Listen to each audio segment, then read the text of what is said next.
this is DanLanPro, and welcome to another one of my quick talks. One of my quick talks today is about live streaming. Even though I'm going to cover a little bit about photography because that's my favorite subject today, because I want to talk about how we can use photography even though I'm not a photographer. I use photography in my project.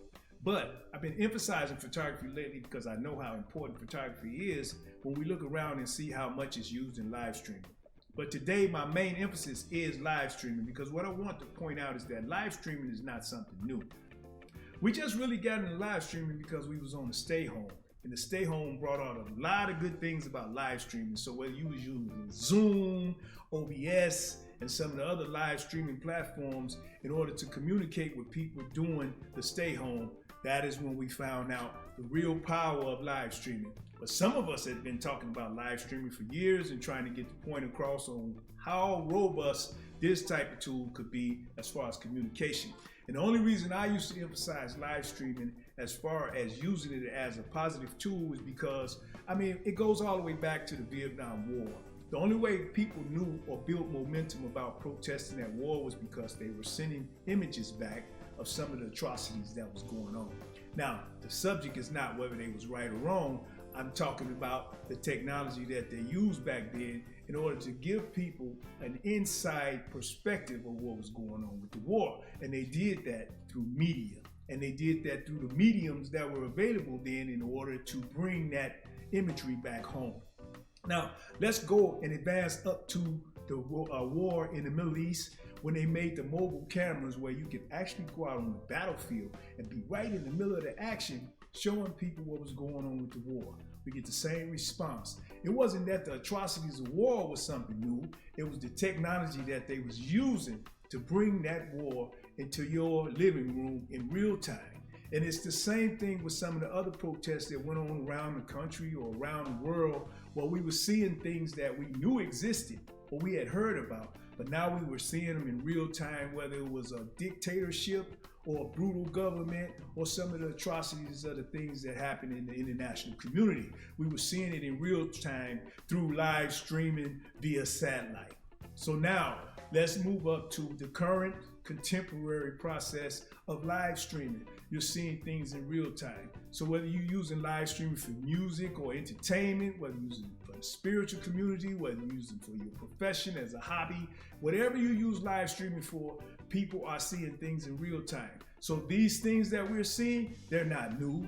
The technology that we're using to show them is new. And that is the beauty of these platforms, is that you can take them and you can show things in real time.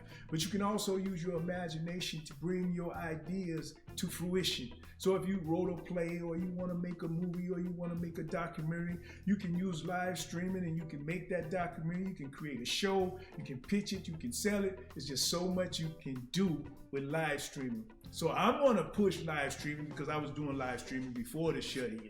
I was doing live streaming for many, many years, and I was sharing that with a lot of different people.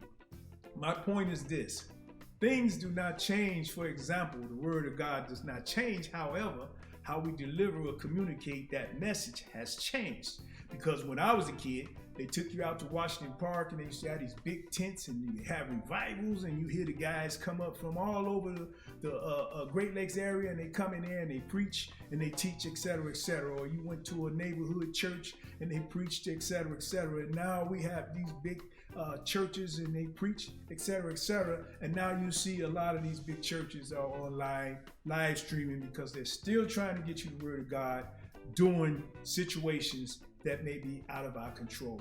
So they want to be able to communicate and touch with you in real time.